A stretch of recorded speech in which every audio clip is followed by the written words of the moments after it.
할렐루야. 자, 오늘 말씀에서 이제 기드온의 이야기가 끝이 납니다. 기드온의 이야기가 끝이 나는 게 여러분들은 어떨지 모르겠지만 저는 좀 마음 한구석에 애석함이 있습니다. 기드온의 이야기가 재미나게 이어가다가 더 이어지지 못하고 짧게 끝난 것도 아쉽고, 그보다 더 큰 아쉬움은 기드온이 마지막까지 모범적인 모습을 보여줬으면 좋았을 텐데 중간에 조금씩 이상한 말과 행동을 보이더니 결국은 아이고 참 초심을 잃어버리고, 조금 심하게 말씀드리면 영적으로 변절자가 되고 말았던 것입니다. 그런 모습들을 보면서, 그리고 그의 그런 잘못된 결말이 결국 그의 자녀들에게, 그리고 그 주변 이스라엘 사람들에게 좋지 못한 영향을 끼친 것에 대해서 무척 애석한 생각을 갖습니다. 자, 지난주에 말씀드렸던 것처럼, 자, 화이트보드가 좀 멀리 있어서 가져왔습니다. 자, 사사기에 12명의 사사들이 나타나고 있잖아요. 그거 간단하게 한번 살펴보면요, 온니엘이 있었고요. 그 다음에 두 번째 에훗, 그리고 이제 삼갈은, 세 번째는 삼갈이라는 사사가 있었는데 기록이 이제 길지 않아요. 짧게 나오고, 그 다음에 나타난 게 이제 드보라입니다. 드보라. 실질적으로 전투를 수행했던 것은 바락이죠. 바룩.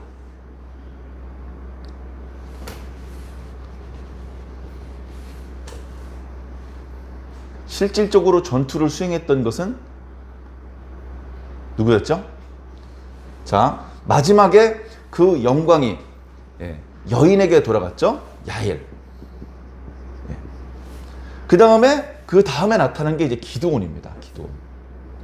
기드온 뒤에 이제 또 자세하게 기록되지 않은 그런 어떤 또 사사들의 이름들이 또 쭉 나열이 되죠. 뭐 예를 들면 돌라라는 사사도 있었고요. 그 다음에 뭐 야엘이라는, 여기가 야엘이고 여기가 야엘이네요. 자, 야엘이라는 여자가 있었고 야엘이라는 사사가 있었죠. 그 다음에 이제 우리가 잘 아는 입다 이야기 뒤에 뭐 입산, 그 다음에 뭐 엘론, 압돈, 이런 사사가 있었고, 마지막에 삼손이라는 사사가 있었죠. 자, 사사들이 이렇게 쭉 나타나는데요.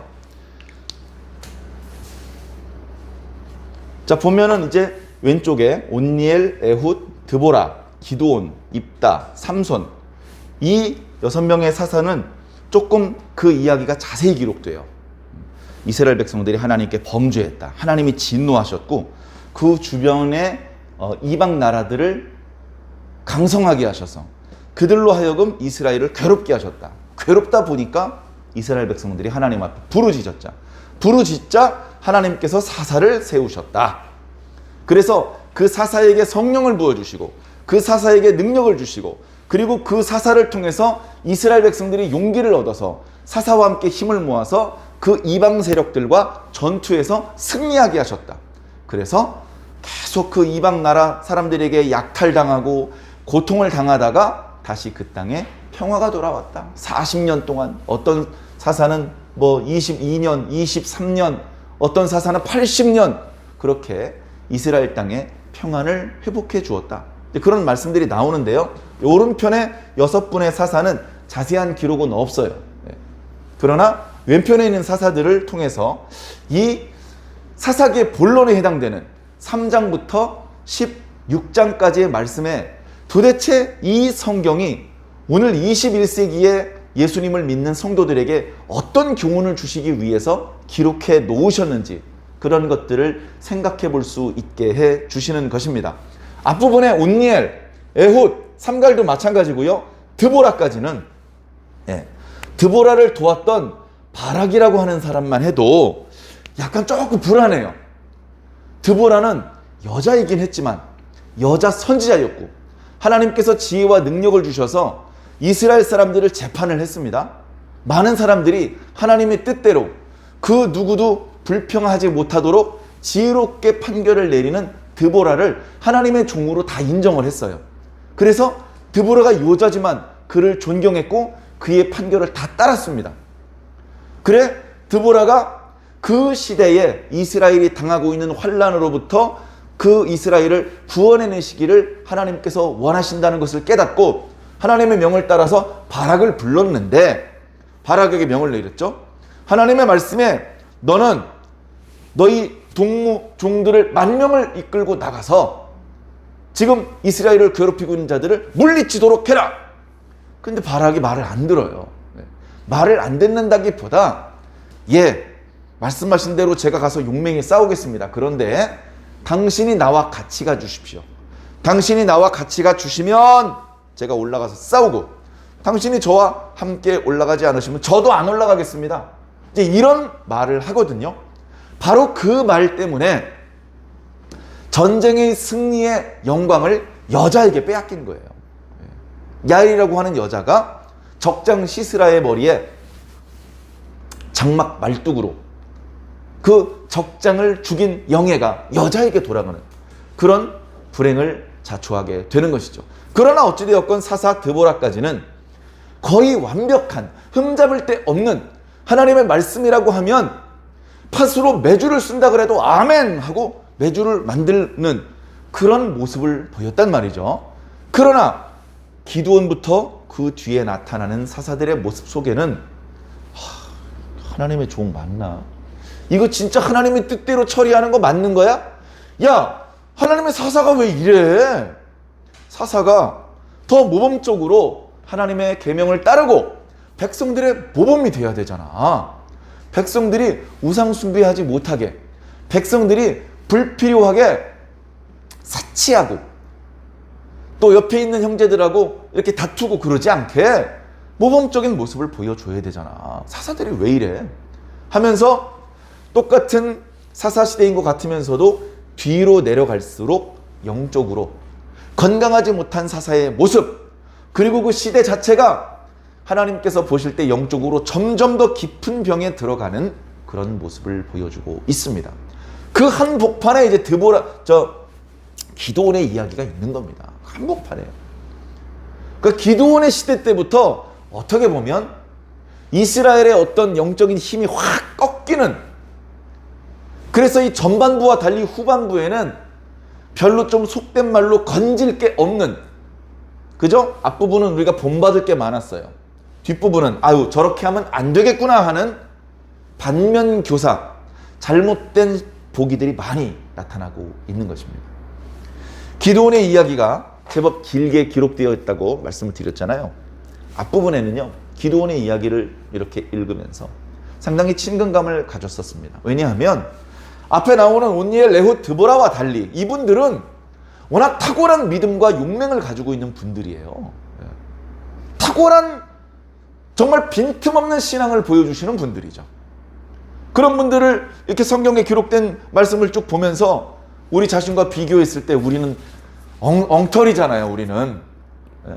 우리는 너무나 빈틈이 많고 너무나 연약한 허점들이 많은 그냥 보통 사람들이잖아요. 그 위대한 신앙인까지는 아니잖아. 우리가 저나 여러분들이 다 보통 신앙인들인데, 그런데 기드온은 이 앞에 나와 있는 그런 사사들처럼 탁월한 신앙인이 아니고 우리랑 똑같은 보통 사람이네. 하나님의 사자가 말을 해도 그렇습니까? 아멘. 주여 저를 위해서 기도해 주시옵소서. 제가 한번 주의 말씀을 믿고 나아가 보겠습니다. 뭐 이런 게 아니고, 아이고 뭐 하나님이 우리랑 함께 하신다고요?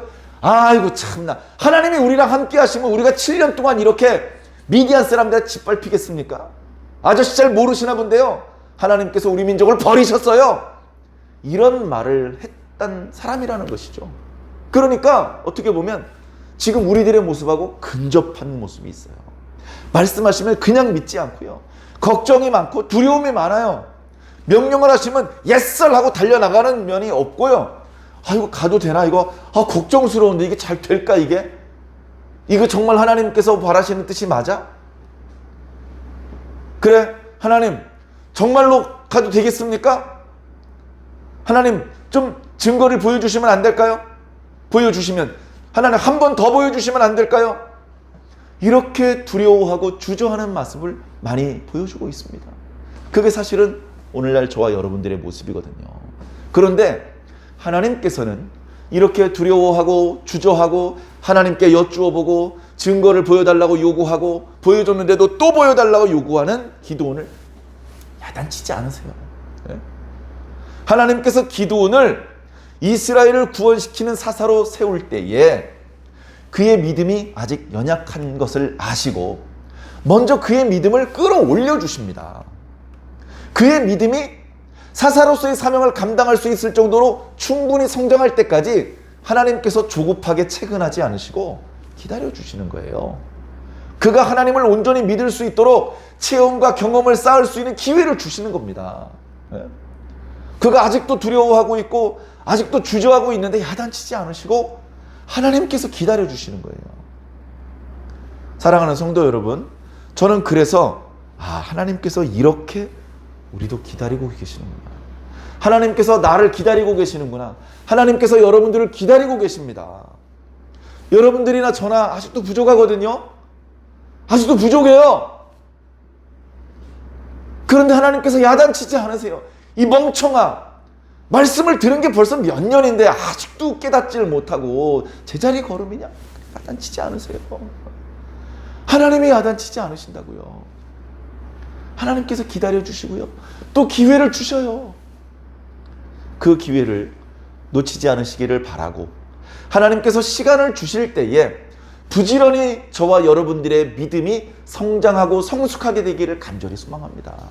언제까지 제자리 걸음만 할 수는 없어요.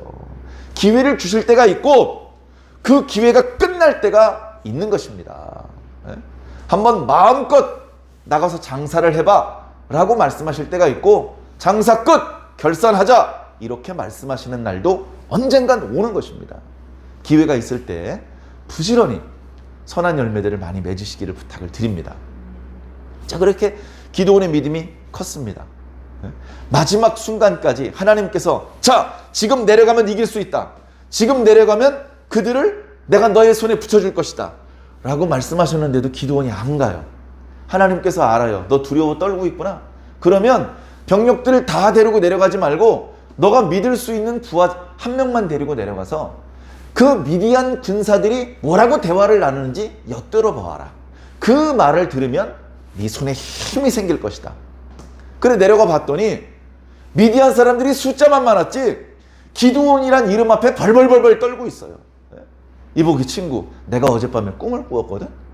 불이 붙은 이 곡식 더미가 굴러오더니 우리가 이렇게 있는 장막 기둥을 툭 치더라고. 그러더니 장막이 무너져서 우리가 다 그 밑에 그냥 깔려버렸어.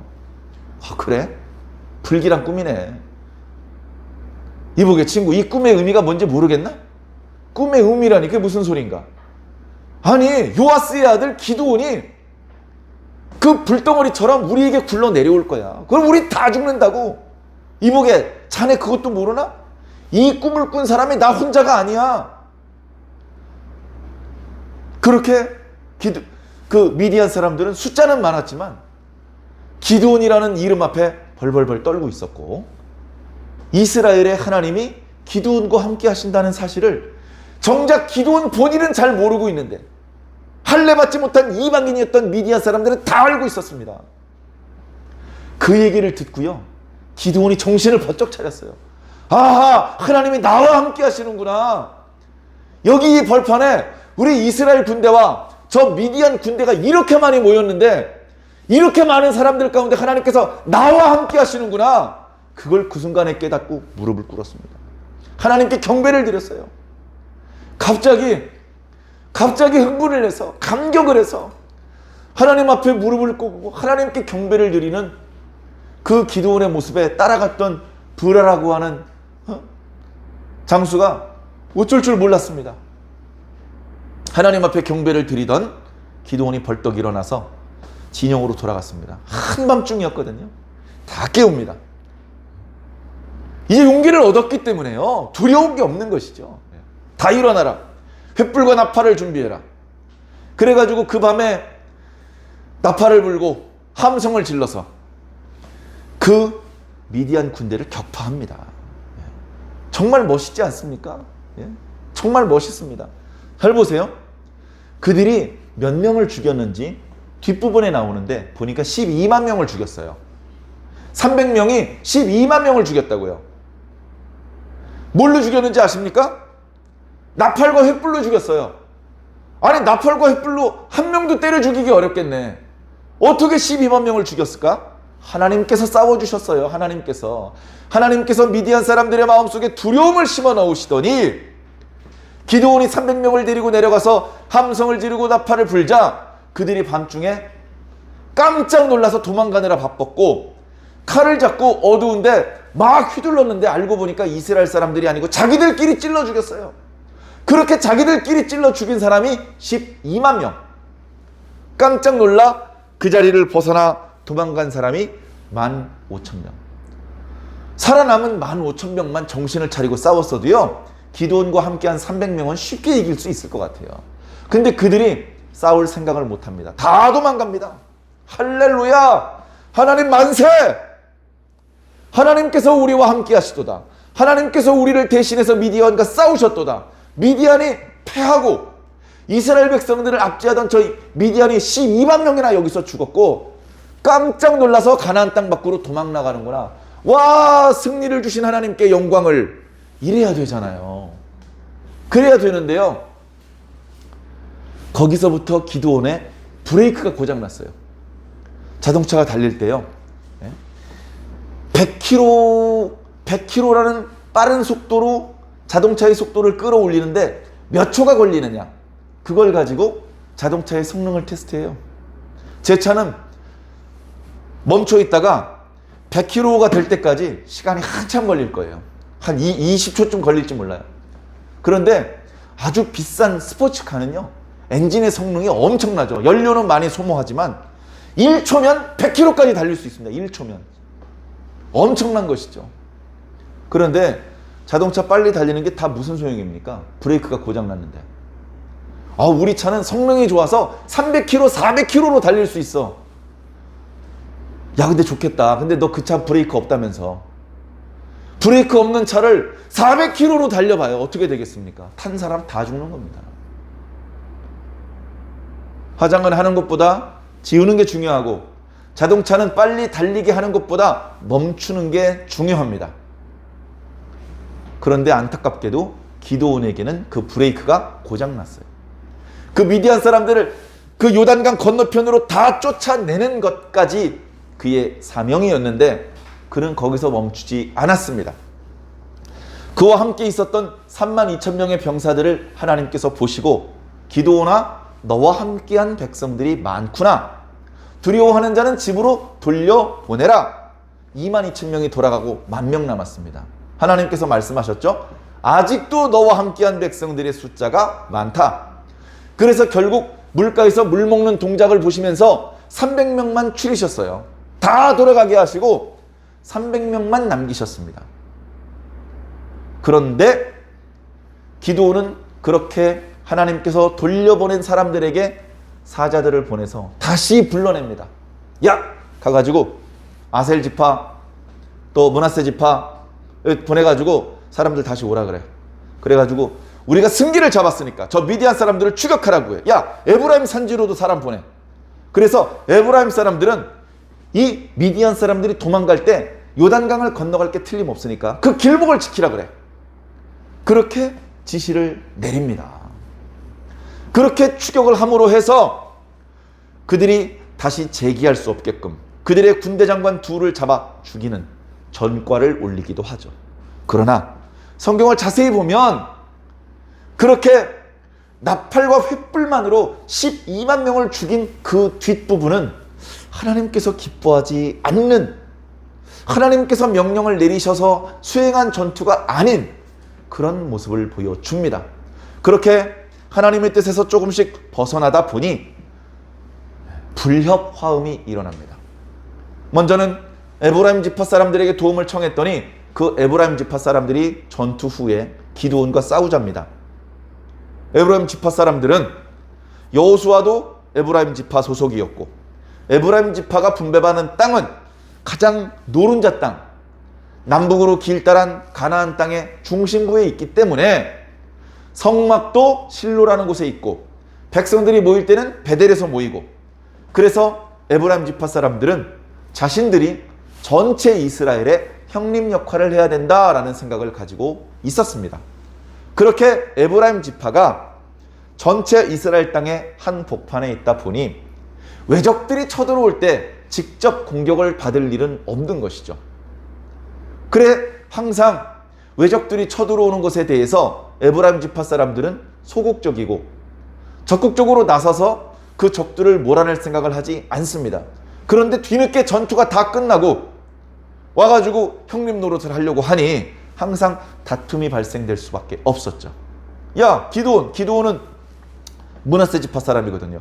야, 우리가 형제 지파인데 아니 그렇게 이런 전투가 있으면 우리 형님한테 얘기를 했어야지. 우리가 도와줬을 텐데 왜 안 불렀어? 그런 걸로 시기심에 가득한 마음으로 다툼이 벌어지는 거예요. 다행히 기드온은 그때 분노를 억누르고 지혜롭게 말합니다. 무슨 말씀입니까?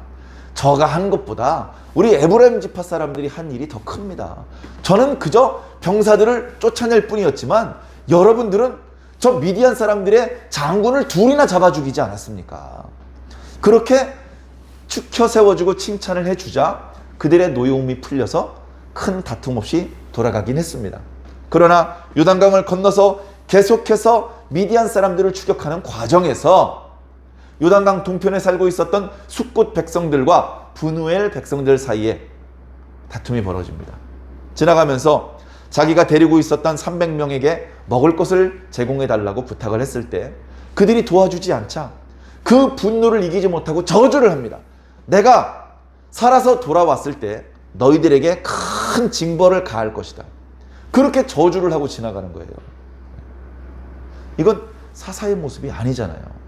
그리고 조금 전의 전투와 달리 지금부터는 나팔과 횃불로 물리치는 게 아닙니다. 기드온과 함께한 300명이 부상을 당해가면서 직접 칼과 방패를 휘둘르면서 전투에 임하는 것이죠. 하나님께서 불쌍히 여기셨는지 패잔병들만 15,000명이었는데도 불구하고 그들이 방심하고 있던 태를 타서 기습을 했을 때 그들을 완전히 괴멸시킬 수 있었습니다. 그래 미디안의 두 왕 세바 살문나를 생포를 했죠. 그리고 이제 돌아옵니다. 돌아오면서 야 너희들 지난번에 나 조롱했지. 너희들 내가 도와달라 그러니까 안 도와줬지. 봐라. 너희들이 두려워하던 미디안의 두 왕을 내가 생포했다. 내가 지난번에 말한 대로 너희들에게 벌을 주겠다고 하면서 숫곳의 장로 70명에게 벌을 주고 그리고 브누엘의 망대를 헐고 사람들을 막 죽입니다. 사사가 이스라엘을 괴롭히는 외적을 때려잡는 건 그럴 수 있어요. 하나님께서 그렇게 명하셨으니까. 근데 하나님께서 쥐어주신 칼을 왜 이스라엘 사람들을 죽이는 데 쓰냔 말이죠. 왜 이스라엘 사람들이 외적의 침입을 막기 위해 세워놓은 망대를 헐어버리냐 이겁니다. 기분이 나쁘다고, 자기 말 안 들었다고 그렇게 이스라엘 백성들을 함부로 벌을 주어도 된다고 하나님이 언제 말씀하셨습니까? 뒷부분에 이런 말씀들이 나오죠. 왜 기드온이 그렇게 무리해 가면서 요단강 동편까지 미디안 사람들을 추격했느냐? 그들이 자기 친형을 죽였기 때문에.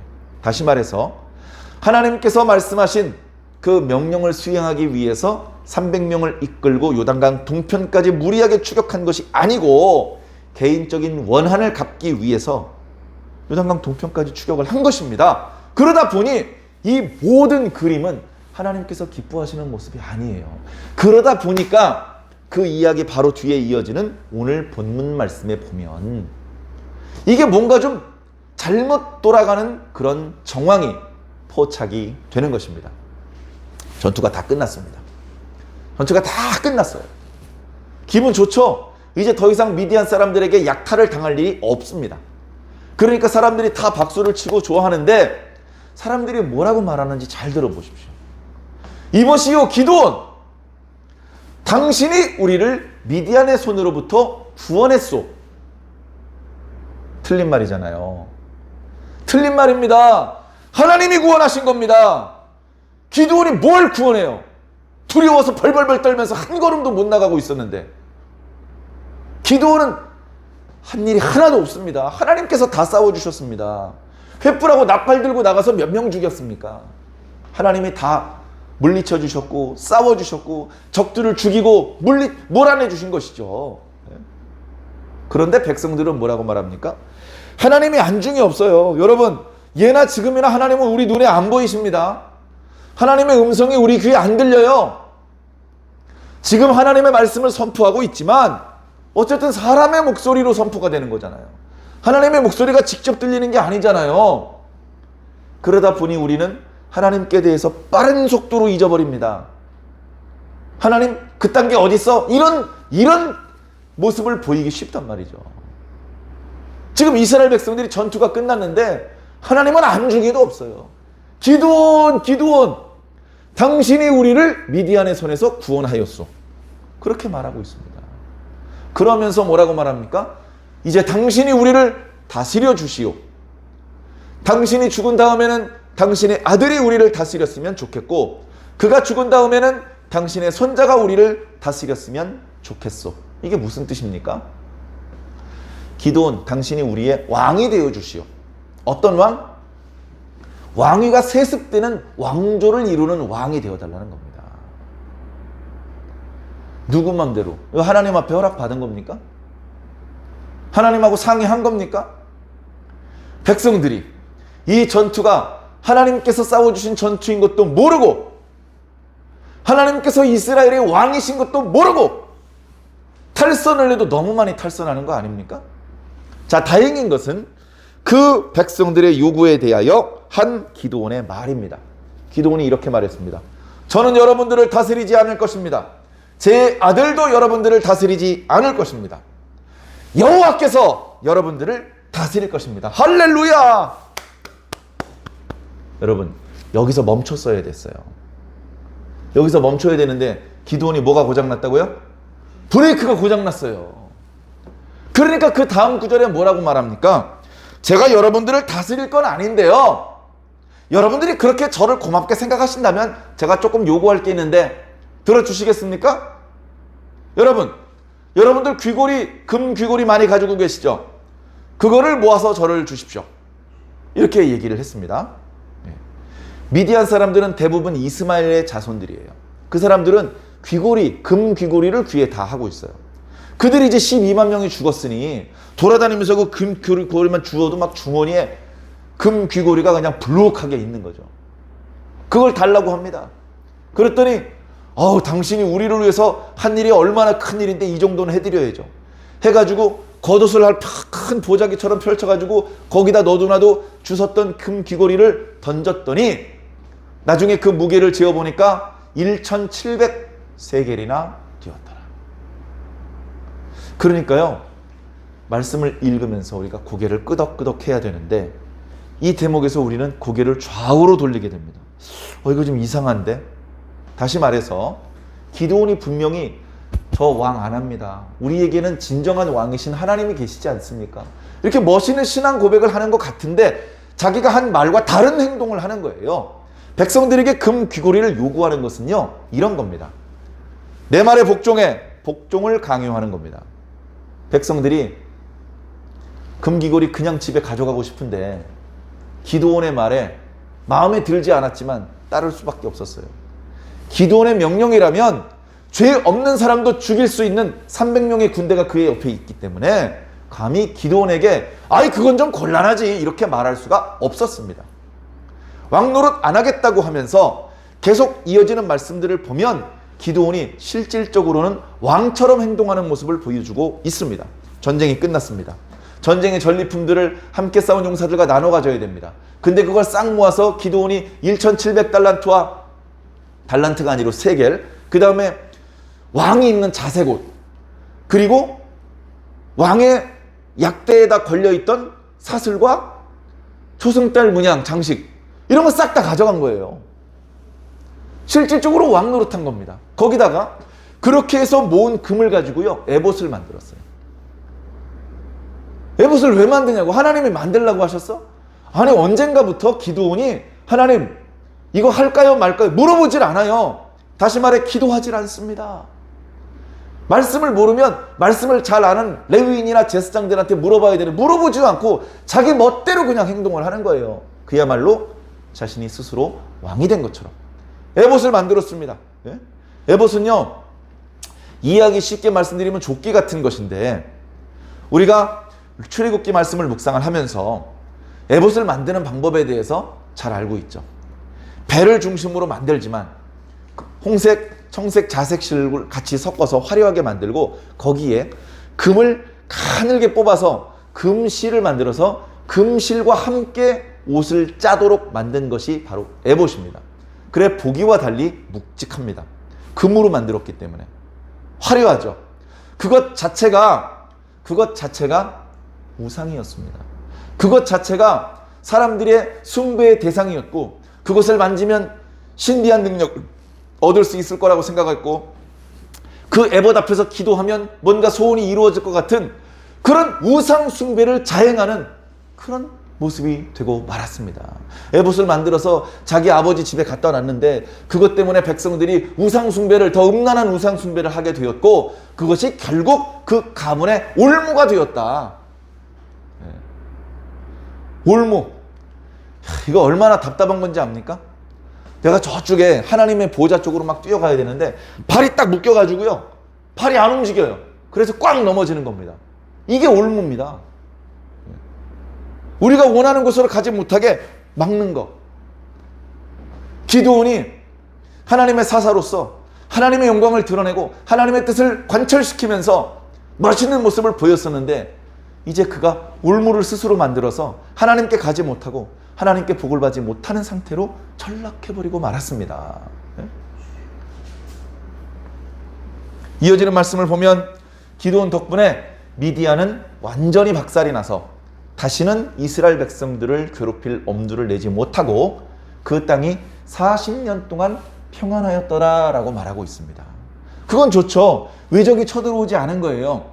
기드온이 미디안 그 군대와 싸워서 승리를 하고서 40년을 더 살았어요. 기드온이 살아있는 동안에 이스라엘 땅이 평안했어요. 근데 그 40년 동안에 기드온이 한 일이 뭐냐? 아들을 70명을 낳았어요. 기드온이 아들을, 양자를 드린 게 아니고 자기 몸에서 낳은 아들이 70명이래요. 한 여자가 낳았을까요? 그럴 리가 없잖아요. 그래 오늘 말씀에 보면 기드온이 아내가 많았다라고 기록하고 있습니다. 제가 한번 여쭤볼까요? 아내가 많으면 뭐가 좋아지죠?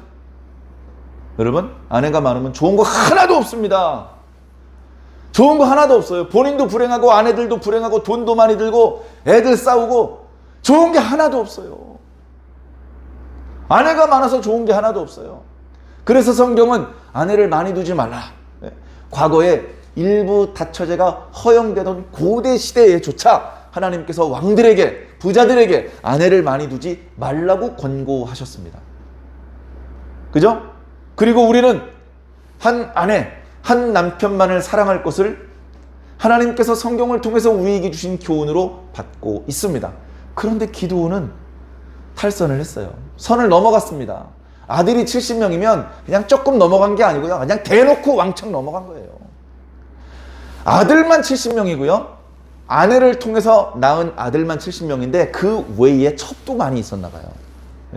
그래 오늘 말씀에 보면 첩이 낳은 아들이 있었다. 세겜성에 첩이 낳은 아들의 이름이 뭡니까?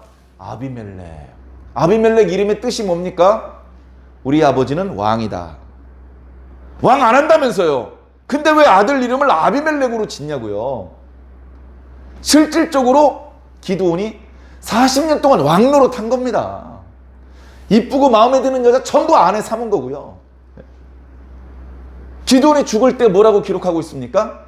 자기 아버지 요아스의 묘실에 장사되었더라. 이게 무슨 말씀인지 압니까? 왕이 죽었을 때 장사되는 모습을 이렇게 표현하고 있는 거예요. 다윗의 왕조는요, 다윗의 묘실에 장사되었다고 기록을 하고 있습니다. 거의 기드온은 왕이에요. 그런데 하늘 아래 어찌 두 왕이 있을 수 있습니까? 진정한 왕 되신 하나님께서 영원히 살아계신데 누가 그분을 밀쳐내고 대신해서 왕이 될 수 있단 말입니까? 네. 분명히 우리가 왕으로 기억하고 있음에도 불구하고 하나님께서 사랑하셨던 다윗은 어떤 마인드를 가지고 살았느냐? 하나님, 저는 목동입니다. 우리 아버지의 막내 아들입니다. 집안에서 허드렛 일이나 하던 목동일 뿐인 저를 이스라엘의 지도자로 세우셨습니다. 라고 고백을 합니다. 다윗은 하나님께서 자신을 이스라엘의 왕으로 세우셨다고 고백하지 않아요. 왕은 하나님이시잖아요. 자기를 이스라엘의 지도자라고 생각을 합니다. 지도자. 왕이 아니고요. 그렇게 왕의 자리를 하나님께 늘 양보하고 자신은 그 왕의 명령을 따라 움직이는 지도자일 뿐이라고 생각하는 그 마인드를 버리지 않았습니다. 죽을 때까지 초심을 잃어버리지 않았던 것이죠. 그러니까 하나님께서 내 마음에 합한 자라고 칭찬해 주셨던 것입니다. 그런데 기드온은요, 어쩌면 이렇게 빨리 탈선합니까? 어쩌면 이렇게 빨리 하나님을 잊어버립니까? 기드온이 죽자 그나마 있었던 그 땅의 평안도 흔들리기 시작합니다. 백성들이 기드온이 죽자마자 배은망덕한 모습을 보이는데요. 하나님께서 베풀어 주신 은혜는 어떻게 했을까요? 잊어버렸어요. 그들이 자신을 미디안의 손에서 건져내 주신 하나님을 잊어버렸다, 기억하지 않았다라고 오늘 말씀에 고발하고 있습니다. 그러면서 그들이 바알을 따랐으며 바알을 음란하게 섬겼고 바알 브릿을 자신의 신으로 삼았다라고 말씀하고 있습니다. 바알 브릿이란 말이 무슨 뜻이냐면요, 바알과 언약을 맺었다는 뜻이에요.